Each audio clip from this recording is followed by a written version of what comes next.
जय मिथिला जय बिहार। हमार नाम मनीष झा भोगेल। अहाँ देख रहल छी मिथिला समाचार। शिक्षा जगत में जना हम सबका पर डे एगो अपन लक्ष्य रही कोनो मिडिल स्कूल, कोनो हाई स्कूल, प्लस शिक्षक संस्था, प्लस अस्पताल, प्लस प्रशासन। तो वह एपिसोड में एपिसोड नंबर 220 में हम सब पहुँच गए छी अपन मन की बात मनीष झा के साथ। ई फेर वह है शिक्षा जगत के पाठक जी कहे से आई जे हम सब वाहवाही कहे छी, भले वो मोदी गवर्नमेंट द्वारा श्री राम मंदिर के उद्घाटन होले या भले अहाँ के तेजस्वी यादव नहीं छथि, लेकिन कोई सरकार के छै जे सरकार के बैनर तले आई एते बड़ा बिहार में बिहारे नहीं पूरा देश के लिए एगो जना हमारे सबके पिछला यूपी के लड़की सब कहने रहे आखिर मैडम यूपी से आप बिहार क्यों आई है, तो बहुत सारा दर्द रहे ओई वीडियो में, जे वीडियो हमारे सबके 22,000 आदमी कम से कम देखलक। तो तहे दिल से ओई नवयुवक पीढ़ी का सलाम, ओई महिला का सलाम, वो अनमैरिड महिला का सलाम जे यूपी से, मऊ से, आगरा से, इलाहाबाद, बनारस से आबि के रेका में या मधेपुरिया में, घोंघटिया में या मधुबनी में जॉब कह रहा है। तो तमाम महिला ब्रिगेड का सलाम। फिर हम सब पहुँच गए छी अपन पायदान का उत्क्रमित मध्य विद्यालय का प्रांगण में। तो हमारे संगे सर से पहले हम सब ले ली छी कि सर का परिचय छथिन। सर अहाँ की नाम है? आफाक अहमद। अहाँ कते दिन से छी एठमा? हम 2005 से हैं। 2005 से। तो एठमा नया शिक्षिका सब किछ अलग अहाँ के टीम में, तो हुनकर सबके ट्रेनिंग के सेशन वगैरह चले समाप्त हो गए, ओइ पर विस्तार से कनी बतेबे।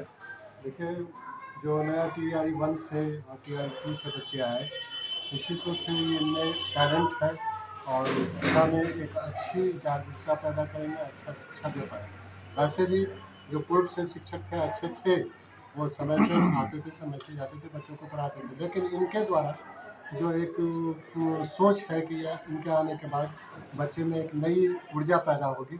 हमको लगता है कि उनमें ऊर्जा है और बच्चे नौजवान बच्चे हैं और अपनी ऊर्जा का इस्तेमाल शिक्षा जगत को आगे बढ़ाने में करेंगे। धन्यवाद। धन्यवाद। नौजवान हैं, अपनी ऊर्जा से शिक्षा जगत में अपना उद्घोषण देंगे, अपना योगदान देंगे। सही बात है। हम लोग तमाम बहुत सारे चैनल अपना स्टूडियो में बैठ के हम लोग देखते हैं, दिखाते हैं सरकारी वो सरकार, लेकिन जो काम जो आज बिहार सरकार ने उस युवाओं को, उस युवतियों को जॉब दिया है, भले वो मोदी गवर्नमेंट हो, हम बोले ही आपको स्टार्टिंग में, भले वो श्री राम मंदिर का मुद्दा हो, भले वो बिहार की वो 5 लाख शिक्षक शिक्षिकाओं का है जिसका ऑन पाइपलाइन है, जो ट्रेनिंग पीरियड में है, प्लस जो 2005, 7, 10 की जो है शिक्षिका सब जॉब करती है। तो बहुत कुछ बिहार सरकार में हुआ है, तो उसको हम सैल्यूट करते हैं। तो हमारे साथ उसी टीम में जुड़ने के लिए हम तो यहाँ पे इंट्रोडक्शन ले लिए। आपका क्या नाम है सर? जावेद। आप यहाँ पे क्या करने हैं? यहाँ मेरा पढ़ाई के लिए ओरिएंटेशन के लिए भेजा गया। अच्छा, ट्रेनिंग पीरियड कर सकते हैं। आपका बैकग्राउंड कहाँ से है आप? मैं अररिया डिस्ट्रिक्ट से हूँ। मेरा चयन TR 2 में हुआ था। 6 to 8 में कौन सा सब्जेक्ट? SST। ठीक। कैसा लग रहा है आपको? आप ये जो घटना हुआ 72 दिन के अंदर में ये पूरा कहानी हुआ है, तो क्या लग रहा है बिहार सरकार की वो चेंजिंग, के पाठक जी की वो नीति, सचिव की वाहवाही या गवर्नमेंट की, किसको आप बधा देंगे? सबसे पहले तो सारे सिस्टम को बधाई देना चाहेंगे कि इतना जल्दी मैंने अब तक ये कोई प्रक्रिया इतनी जल्दी पूरी होते नहीं देखी है, और इतना जल्दी सब कुछ होगा। हम लोग का सारा कुछ ये कल हम लोग को पोस्टिंग भी होना है। हाँ, देख रहे हैं हम लोग भी कवर कर रहे हैं। और इतनी पारदर्शिता से हुआ एग्जाम वगैरह भी, जब हम लोग अच्छा, ये हमको बहुत सारे अंजाम हम ऑन कैमरा बोलते हैं, बहुत सारा कहता है कि शाम में भले वो किसी की, हम किसी भी ऑफिसर का नाम नहीं लेंगे, लेकिन कहीं आप लोगों को पैसा लगा है? एक वर्ड में नहीं लगा है।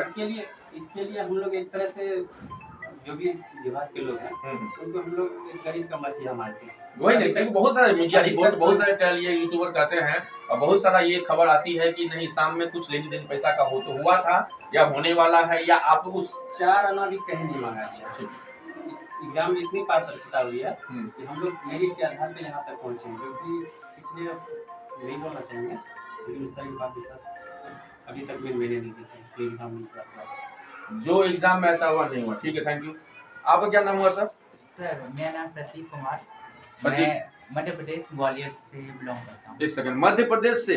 मध्य प्रदेश से बिहार क्यों? हम लोग तो यहाँ से, मेरी भी बच्चे पढ़ते हैं मध्य प्रदेश में, हमारी फैमिली वहाँ रहती है। तो कहने का मतलब मध्य प्रदेश तो एक अच्छा शहर है, अच्छा सा ये है, फिर मध्य प्रदेश या बिहार कैसे आ गया? जी सर, मैं यहाँ पे 6 to 8 में मैथ साइंस का टीचर हूँ और ये बिहार गवर्नमेंट के लिए मैं बहुत थैंकफुल हूँ कि उन्होंने जॉब अपॉर्चुनिटी हमें दी, इसलिए हम लोग BPSC क्वालिफाई करके यहाँ पर आ गए। BPSC क्वालिफाई किए, तो ये वही सवाल फिर मैं आपसे कहता हूँ, 72 डेज में आपने ट्रेनिंग ऑन द वे किया है, तो क्या लगता है कहीं इतनी फास्ट में इतनी तेज़ रफ्तार देखे हैं क्या? नहीं सर, ये आई थिंक सबसे फास्टेस्ट है और सभी राज्यों में और पूरे देश में हम चाहते हैं इसी रफ्तार से बेरोजगारों को नियुक्तियाँ मिले। बेरोजगारों को इसी क्या नाम बोले आप? सर मेरा नाम प्रतीक कुमार है, मध्य प्रदेश ग्वालियर। ग्वालियर जिला? ग्वालियर जिला। ग्वालियर, ठीक है, थैंक यू। आप कहाँ से हैं मैडम? मैं सर मधुबनी जिला से हूँ। क्या नाम हुआ? पार्वती कुमारी। तो आप भी यहाँ पे आपका ट्रेनिंग पूरा हो गया? Yes sir. अच्छा, तो क्या आपको लगता है एज ए महिला, आप अनमेरिड हैं, यस सर। तो मैं यूपी की भी लड़कियों को भी ले चुका हूँ, इसलिए मेरा ये एक्सपीरियंस कहता है कि क्या एज ए लेडीज़ आप इस सरकार को किस हिसाब से देखते हैं नारी शक्ति के ऊपर? हाँ, नारी शक्ति के मतलब कहीं ना कहीं हम लोगों के लिए जो सरकार है और सिस्टम है जो हम लोगों के लिए बहुत अच्छा काम किया है। और हमको ये लगता है जो ये बीपीएससी से जो चयन हम लोगों के आए हैं तो उसमें बहुत पारदर्शी के तरीके से हम लोगों का जो है चयन हुआ है। और उसमें अगर हम लोगों को ऐसे बीपीएससी जब लागू नहीं किया जाता तो बहुत ऐसे स्टूडेंट हैं जो गरीब फैमिली से आते हैं, उन लोगों को कहीं ना कहीं पीछे छूट जाते हैं। और ये जो सिस्टम आया और इसके अकॉर्डिंग जो हम लोगों का जो मतलब चयन हुआ है तो यहाँ पे 1 रुपया भी हम लोगों को यहाँ तक पहुँचने में नहीं लगा। और इससे ये पॉजिटिविटी होता है कि अब कहीं ना कहीं अभिभावक चाहेंगे जो अपने बच्चे को पढ़ाएं और मतलब शादी करने से पहले ये सोचेंगे जो बच्चे को अच्छी शिक्षा दें और वो उसको कहीं ना कहीं रोजगार स्वरोजगार से उसको जोड़ने का काम करें। ठीक है, थैंक यू। आपका क्या नाम है मैडम? सर मेरा नाम भावना कुमारी है। आप कहाँ से हैं? मैं बिहार के मधुबनी डिस्ट्रिक्ट से। मधुबनी से। तो as a unmarried, as a महिला, आप क्या अपने बच्चों को सिखाएंगी? क्योंकि सेगमेंट पे, सवाल पे, प्रशासन पे, प्लस वो शिक्षा नीति पे बात हो गया, तो मैं आपको लिंक से हट के बोलता हूँ, एज ए लेडीज़ यदि आपको स्कूल का प्रिंसिपल बना दिया जाए, किसी भी स्कूल का, तो आपका पहला कर्तव्य क्या रहेगा?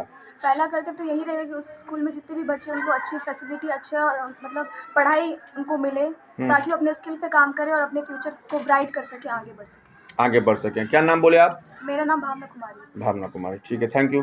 तो वो देख सकते हैं, यही है वो शिक्षा नीति, यही है यहाँ की शिक्षा की सरकार। ये युवा चेहरे जो Tier 2 में अपनी क्वालिफिकेशन से, अपने कर्तव्यों से, पालन से, एक सही शिक्षा नीति, एक सही मार्गदर्शन के साथ, एक नया संकल्प के साथ इन्होंने अपना जीवन की शुरुआत की है। हम और हमारी टीम इनको हार्दिक बधाई देते हैं, इनकी उज्जवल भविष्य की कामना करते हैं। और ऐसी ऐसी सरकारों को हम लोग दिखाते हैं जो काम अच्छे करते हैं, भले वो मोदी गवर्नमेंट हो, भले वो जेडीयू की हो, भले वो आरजेडी की हो, जिन्होंने काम किया है। तो हमारा कर्तव्य बनता है कि उस बातों को रखे याद और उस चीज़ों को आगे लेके चले जो हमारे सामने स्लाइड में आप देख सकते हैं। ये महान पुरुषों भी इसी तरह से अपनी शिक्षा नीति में आए थे, भले वो राजेंद्र प्रसाद हो या जेपी हो, एपीजे अब्दुल कलाम हो, भले लाल बहादुर शास्त्री हो, तो बहुत सारे चेहरे ऐसे गए कर्तव्य पथ पे।